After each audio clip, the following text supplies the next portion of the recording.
사건의 결론부터 말씀드리면 이 사건은 제가 사건 초반부터 사건을 담당해서 조사해서 의견을 냈고요. 경찰에서는 무혐의 의견, 검찰에서 불기소 처분, 무혐의 처분으로 사건을 종결했습니다. 오늘도 안녕 못하시죠? 신면차 형사 전문 변호사 박변입니다. 아마도 오늘 제 영상을 보시는 분들은 단순히 재미로 보시는 분들보다는 강간이나 중강간 사건으로 고소를 당하셨거나 그럴 위험이 있으신 분, 혹은 변호사분들 중에 형사사건, 특히 성범죄 사건을 담당하시려고 준비하시는 변호사분들도 있을 거라고 생각을 합니다. 그래서 오늘은 제가 직접 사건을 담당했던 중강간 사건을 소개해볼까 합니다. 이 사건을 통해서 여러분들에게 강간 사건 발생 시 혹은 중강간 사건 발생 시에 어떻게 대처해야 될지를 설명을 좀 드리겠습니다. 자, 사건의 내용을 좀 설명드리면 어떤 남자와 여자분이 클럽에서 만나서 서로 알게 됐습니다. 스킨십도 하고 좀 호감을 가지고 있었고, 그리고 연락을 계속 주고받다가 또 다른 날에 그 남자와 여자분이 야간에 만나기로 했고, 만나서 같이 술을 마시고 술집에서 서로 더 깊은 어떤 스킨십을 하고, 또 좀 술이 좀 어느 정도 깬 상태에서 여자분은 남자가 저 외제차를 타고 다닌다는 뭐 그런 사실을 알고는 같이 드라이브를 가자고 해서 드라이브를 좀 하다가 그 차 타고 있는 상황에서 남자와 여자분이 같이 성관계를 합의했다고 하면서 남자와 여자분이 같이 모텔에 갔던 사건입니다. 자, 근데 이 사건에서 여자분은 뭐라고 주장하고 고소를 했냐 하면요,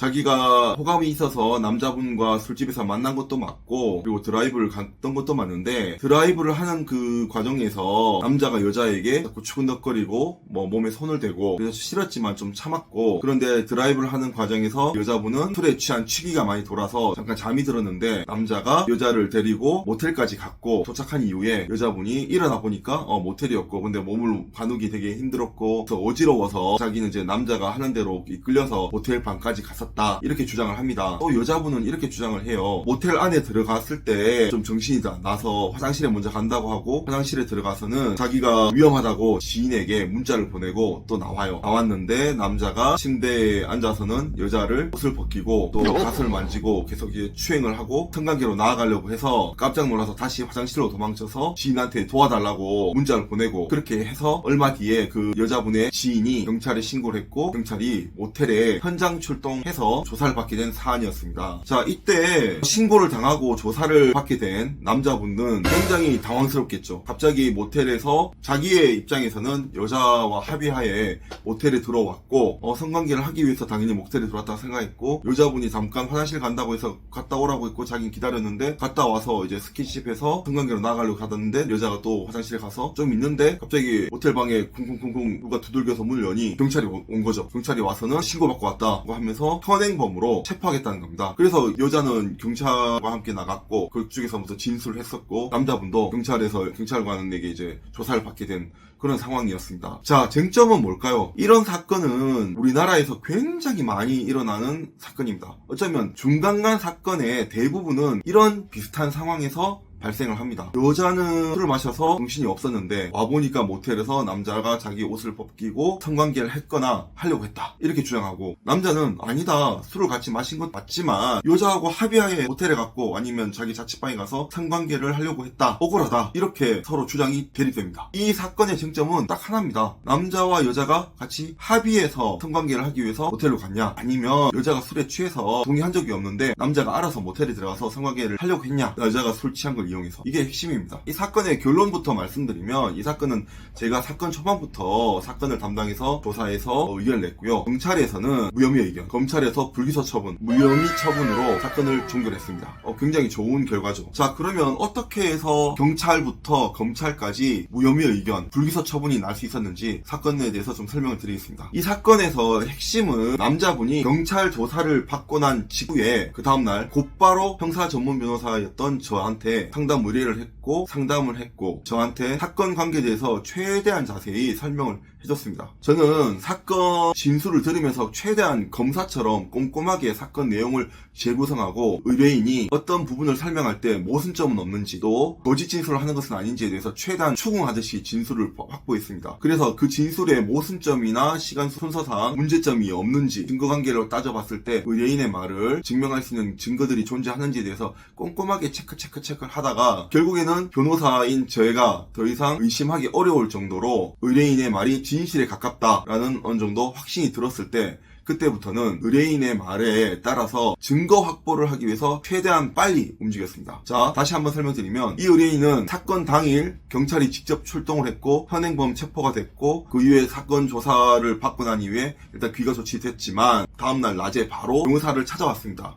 자, 사건 발생할 때로부터 24시간 이내에 형사 전문 변호사를 찾아왔고 형사 전문 변호사와 상담을 했습니다. 그 변호사인 저는 그 내용을 가지고 증거 확보에 나설 수 있었던 거죠. 자, 증거 확보를 어떻게 했느냐? 우선은 제일 먼저 뭘 했겠습니까? 사건 현장인 모텔을 방문했습니다. 모텔에 가서 CCTV가 어디에 어느 위치에 있는지 사진을 다 찍고 그 다음에 모텔 사장님에게 협조를 구해서 지금 어제 이 모텔에서 강간 신고가 있었고 경찰이 지금 사건 조사를 들어갔다. 그러니까 몇 시부터 몇 시까지 이 모텔에 있는 CCTV의 위치 중에서 뭐 엘리베이터라든가 프론트데스크 부분이라든가 그 층에 있는 CCTV라든가 몇 층에 있는 그 CCTV들을 전부 다 몇 시부터 몇 시까지 사건 시간을 특정해서 이거를 확보해서 지우면 안 된다라고 설득을 했고 그 사건 현장에 있었던 CCTV가 보존되도록 우선 노력을 했습니다. 그리고 동시에 그에 대한 CCTV 동영상 증거를 확보하기 위해서 법원에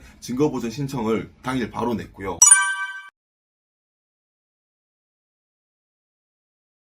또 한편으로는 경찰 측에 이 CCTV의 위치가 어디에 있다고 설명을 하고 그 시간대를 특정을 해가지고 고소인이 말하는 그 시간대뿐만 아니라 그 시간대 전후까지 확보해서 이 들어올 때부터 나갈 때까지 전 시간을 확보할 수 있는 CCTV의 위치와 시간대를 특정해서 경찰에게 CCTV를 확보해달라라고 요청을 동시에 했습니다.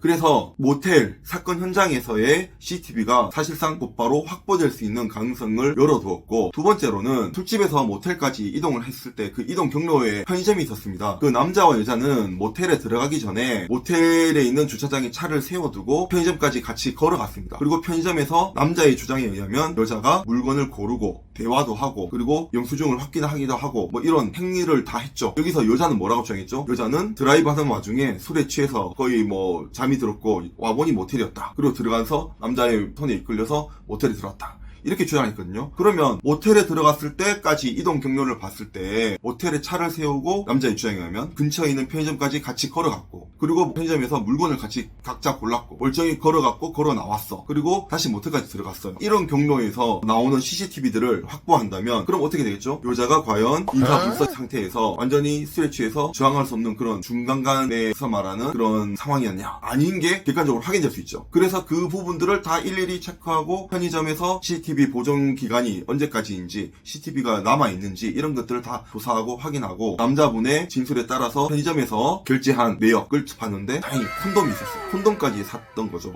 그리고 숙취 해소제도 샀고 그 계산서를 확인할 수 있었습니다. 자, 그리고 편의점에 직원이 야간에 있었겠죠. 그 직원은 증인이 되겠죠. 남자와 여자를 봤고 여자는 멀쩡히 있었다. 사실상 의사소통이 가능한 상태였다라는 것을 확인해 줄 수 있는 객관적인 증인이 될 수 있겠죠. 뭐 이런 것들을 다 확인을 합니다. 그리고 어느 정도 일부는 증거를 확보하게 되고 또 편의점에서 모텔까지 이동할 때의 그 이동 경로에 따라서 모텔촌이니까 그 가면 이제 모텔촌 주변에도 CCTV가 있겠죠. 이동 경로에 따른 CCTV들을 최대한 어디 있는지 위치를 확인하고 그것도 증거 확보를 하기 위해서 최대한 노력을 해서 어느 정도는 확보를 합니다. 이렇게 사건 초반에 72시간 이내에 증거조사를 같이 변호사와 의뢰인이 함께 이동 경로를 가면서 편의점, 모텔, 편의점에서 모텔까지 다시 이동할 때까지 그 이동 경로에 따른 CCTV, 주변 내용들 그리고 목격자들까지 다 확인, 확보를 했고 더해서 여자가 주장하는 시간 순서에 따른 어떤 행동들 있잖아요. 그 부분을 꼼꼼히 체크를 해서 여자의 진술의 모순점, 시간상 모순점들을 다시 확인을 했고 그런 내용들을 다 정리해서 증거로 모아서 증거록 수사기관에 72시간 내에 일주일 이내 최대한 제출합니다. 하고 여자의 진술에 대한 모순점과